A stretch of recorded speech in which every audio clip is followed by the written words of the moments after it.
So the Red Hawks are the same team. Big challenge this week. Had the better of you the last couple of times. Yeah, they have. Look, I've still got an enormous amount of respect for them, and that respect hasn't diminished due to their form so far this year. You know, we know as well as any other club that the key changes in personnel can affect the way your side can perform. But I still expect the 22 they put out in the park on the weekend to be the really committed, defensively orientated side that they have been in the past. So, Lenny Hayes has been an enormous loss to them this year, but it gives them a great opportunity to get other players into the midfield, and we know that we've got to turn around our form from the last few times we played against them. What were you kicked 7 in the last 2 games? So yeah. Any ideas who you're getting? Yeah, I've got some good ideas, but look, it'll be. I don't think we've really got a really obvious matchup, because I think our defence, particularly our key defenders, are fairly even in terms of their size and shape. So we'll probably mix that up a little bit. Last time, I think round 2 we played them last year, he kicked 7 straight. So not only did he get the ball, he kicked straight. So it's going to take more than one player. It's going to take really good overall defence from our team, and a lot's going to be dictated there by our midfield. If our midfield can get on top, then hopefully we can restrict his supply. I think we spoke last week about a cluster of teams mid-range, from 7 right through to 10. You breaking out of the weight division. I mean, is this another step or another hurdle, another challenge? Oh, it's definitely another challenge. But I mean, in terms of really showing that we can compete at any the top 4 level, I don't think we're going to know the answer to that for another couple of weeks at least. So, we've just got to keep maintaining our improvement. We've really done what we've had to do over the last month. I think that we've had gradual improvement, but I don't think it's been a radical improvement. It's just been that we're starting to get a more consistent effort across the board. And any time you play St Kilda, you need a consistent effort, because they are so good defensively. So we're going to have to be at our best defensively, but also, when we've got the ball, we've got to punish them. We haven't done that in the past. Still hopeful you can make finals? Obviously aiming for that? Oh no, I'm not aiming for it. I'm just aiming at becoming a better side that's worthy of competing in the finals. So we'll let that take care of itself. I mean, we can't control what other sides do. We've just got to try and keep winning football games. And if we keep winning and playing good enough footy to be a worthy contender in September, then so be it. If not, we'll just have to go back and keep working hard.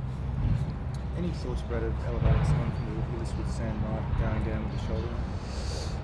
Not just yet. I mean, we've already got Luke Delaney and Cam Pedersen, off the rookie list. So they've been performing really well for us. But no, we've got selection headaches, which is a really good problem for any match committee to have. So we've probably got 8 guys that won't be in the side this week that could rightfully argue that they're in our best 22. So we don't have to look too far into the rookie list to solve any problems at the minute.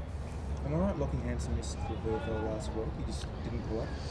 Yeah, look, I mean, it's 2 weeks since we played the Gold Coast, where he had what we thought was a mild concussion. But look, he actually passed all the COG state tests and all the concussion tests that we have. But we just felt that he wasn't quite right, and we weren't prepared to risk him at VFL level.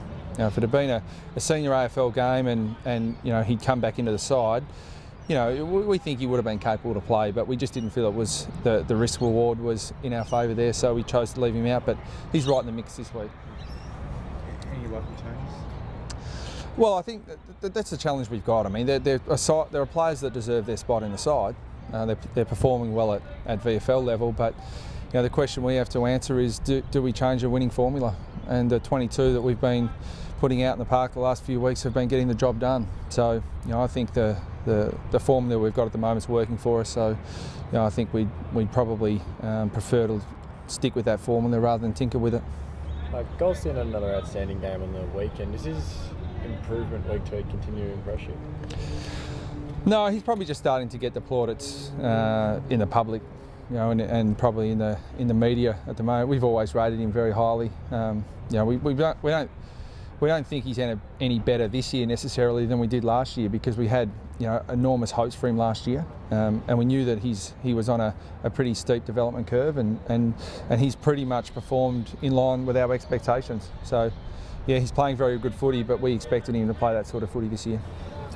Any thoughts, Brad, on the news that AFL's looking at cracking down on the stadium?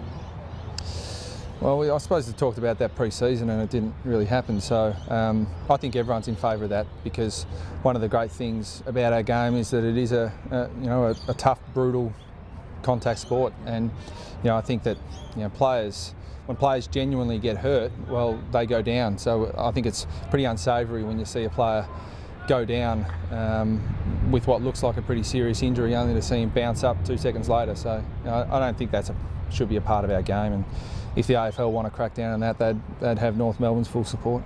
Did you ever work to Brady Rawlings after the incident against us? No, I didn't to Brady, because that's not characteristics of the way Brady goes about his football. So I didn't need to have that conversation. But I have spoken to other players this year about about particular incidents. Brad, if I can ask you about your involvement with this TAC campaign just quickly, what are you hoping to achieve?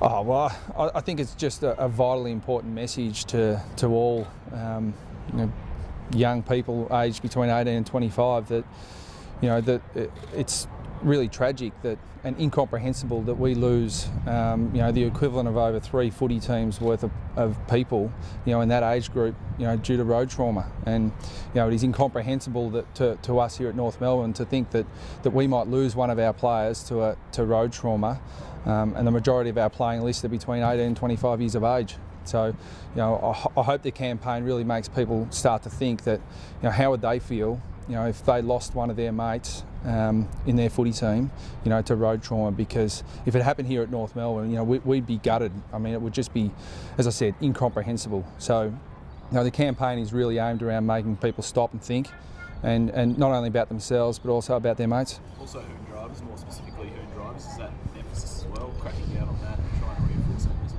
Yeah, well, the problem is with that age group, I mean, it only represents a small number of total drivers on the road, but it's a large percentage of the road toll. So people aged between 18 and 25 tend to think that they're invincible, and and we ask our footballers to be strong and tough, but we also ask them to be smart. And when you're behind the wheel of a car, you're not invincible, and not only can you kill yourself, but you can kill someone else. So it's really just it's about awareness, and it's about making people stop and think before they act. Thank you. Okay, thanks guys.